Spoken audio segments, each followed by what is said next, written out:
Bismillahirrahmanirrahim. Assalamualaikum warahmatullahi wabarakatuh. Kembali lagi bersama saya dengan Ardhani Ramdan Tamimi. Kali ini saya akan menjelaskan tentang biografi dari Mahmud Darwish, yang mana beliau adalah salah seorang penyair terkenal dari negara Palestina. Oke, Mahmud Darwish memiliki nama asli Mahmud Salim Hussein Darwish. Beliau lahir di Palestina pada tanggal 13 bulan Maret tahun 1941. Mahmud Darwish lahir di sebuah desa bernama Al-Birwa. Mahmud Darwish adalah anak kedua dari orang tuanya, Salim dan Huriyah Darwish. Dengan kondisi Mahmud Darwish yang pada saat masih kecil negaranya didatangi dan dijajah oleh Israel, yang mana peristiwa itu disebut dengan Nakbah, yang atau diartikan juga bencana.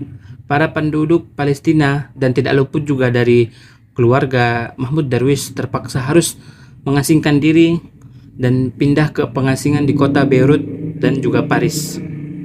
Dan setahun kemudian keluarga mereka lalu kembali ke daerah Arch yang kini telah menjadi bagian Israel, dan Mahmud Darwish beserta keluarganya pun terpaksa menjadi orang asing di negerinya sendiri. Mahmud Darwish bersekolah di sekolah menengah di Kaf Yasif, 2 km sebelah utara Jadeidi. Mahmud Darwish selama hidupnya pernah menikah 2 kali, yang mana pertama dengan seorang penulis Rana Kabbani, dan setelah bercerai pada pertengahan 1980, beliau menikah lagi dengan seorang penerjemah Mesir, Hayat Haini. Dalam hidupnya ini, Darwish sangat pernah memiliki riwayat penyakit jantung, yang mana pada tahun 2008, di umur yang sudah menginjak 67 tahun, beliau wafat dikarenakan penyakitnya tersebut itu, yang mana beliau meninggal di Rumah Sakit Amerika Serikat setelah melakukan operasi jantung terbuka. Jika dilihat dari kehidupan sosial yang pernah dirasakan oleh Mahmud Darwish ini memang menjadi salah satu penyair yang memang sangat terkenal dan bahkan menjadi momok yang menakutkan dan menjengkelkan bagi negara Israel, karena dengan puisi-puisinya bisa menumbuhkan rasa semangat bagi para masyarakat Palestina untuk melawan penjajahan. Dan sebelum Mahmud Darwish bisa menjadi seperti itu, perkenalan pertama Mahmud Darwish dengan puisi dalam dunia persairan ini ternyata dari seorang penyanyi pengembara yang melarikan diri dari kejaran tentara Israel, yang mana sebelumnya jangankan mengenal puisi, untuk tersenyum saja sulit pada masa itu. Namun kehadiran penyanyi pengembara tadi itu justru memberi inspirasi pada Mahmud Darwish dan memberikan inspirasi kepada puisi yang mana sebelumnya belum pernah diketahui oleh Mahmud Darwish.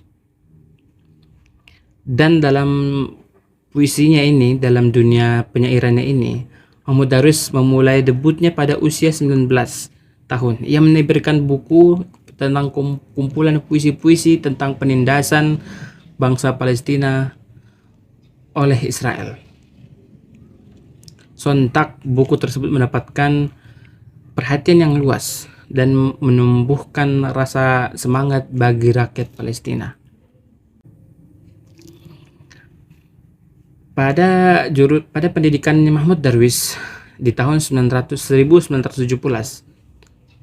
pada tahun 1970, Mahmud Darwish berangkat kuliah di Universitas Moskow di Uni Soviet.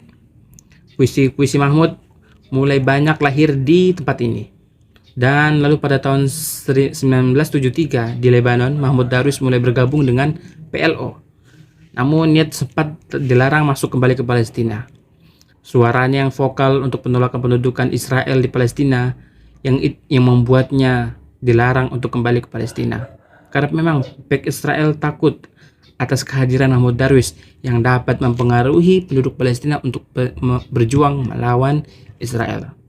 Aktivitas politik Mahmud Darwish menanjak dan ia diangkat sebagai PLO Executive Committee pada 1987, yang mana setahun kemudian ia menulis manifesto yang dimasukkan sebagai Deklarasi Kemerdekaan Bangsa Palestina. Pada 1993, setelah perjanjian Oslo, Darwish mengundurkan diri dari posisinya sebagai PLO Executive Committee. Dengan kemasyhuran dari Mahmud Darwish, orang-orang Arab menyebut Mahmud sebagai inkarnasi dari tradisi puisi politik dalam Islam, seorang yang berjuang melalui karya nyata berupa puisi. Dan ini memang ia akui. Menurutnya, beberapa penyair Arab juga menjadi inspirasinya. Mereka antara lain seperti Abdul Al-Wahhab Al-Bayati dan Badr Shakhir As-Sayyab dari Irak. Saking terkenalnya, puisi Mahmud Darwish pun kerap diubah menjadi lagu yang sangat populer oleh para komposer dan penyanyi dunia Arab. Sekurangnya selama 2 generasi, nama Marcel Khalif, Ahmad Qobor, dan Maja Raumi adalah sebagian dari komposer dan penyanyi dunia yang bersentuhan dengan puisi-puisi Mahmud Darwish ini. Selain kemasyhurannya dan kemahirannya dalam membuat puisi, Mahmud Darwish juga memenangkan banyak penghargaan seperti Lotus Prize pada tahun 1969, The Lenin Peace Prize pada tahun 1983, The French Medal of Knight of Arts and Belles Lettres pada tahun 1997, Wissam, jasa intelektual dari Raja Maroko Muhammad ke-6 pada tahun 2000, penghargaan kebebasan budaya Yayasan Lana pada tahun 2001. Dari banyak-banyaknya karya dari Mahmud Darwish ini, Mahmud Darwish telah menciptakan banyak-banyak buku, yang mana dalam buku itulah kumpulan puisi-puisinya dihimpun. Seperti buku berjudul Asyik min Palestine, dan buku yang lumayan dan paling lengkapnya juga ada buku beliau berjudul A'mal Kamilah. Di dalamnya berisikan puisi-puisi dan karya-karya hebat dari Mahmud Darwish. Dan beberapa puisi yang terkenal yang pernah beliau ciptakan, seperti puisi berjudul Masahun Shagir, yang mana puisi ini adalah puisi yang menceritakan tentang keadaan rakyat Palestina yang kehidupannya dikekang oleh para penjajah Zionis Israel, beserta kesedihannya dan juga kesedihan yang dirasakan oleh rakyat Palestina.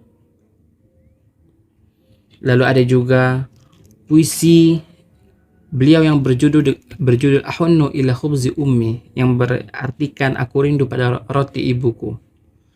Yang mana puisi ini memiliki sejarah yang lumayan sedih, karena puisi ini dibuat oleh Mahmud Darwish ketika ia berpisah dengan ibunya setelah pertemuan dengan ibunya di penjara. Saking ketatnya dan kejamnya bangsa Israel, bahkan untuk membuat puisi pun Mahmud Darwish dilarang di dalam penjara. Kertas dan pensil sangat dilarang untuk masuk ke dalam penjara. Tapi itu tidak menghilangkan rasa semangat Mahmud Darwish untuk membuat puisi. Dia pun membuat puisi dengan kotak susu bekas yang diberikan oleh ibunya. Dan dia pun membuat puisi dan dia tulis. Ketika ia keluar dari penjara, akhirnya dia pun menunjukkan puisi itu kepada dunia. Oke, mungkin sekian dari saya tentang penjelasan dan sedikit biografi dari Mahmud Darwish dan juga beberapa dari karya-karyanya. Sekian dari saya. Assalamualaikum warahmatullahi wabarakatuh.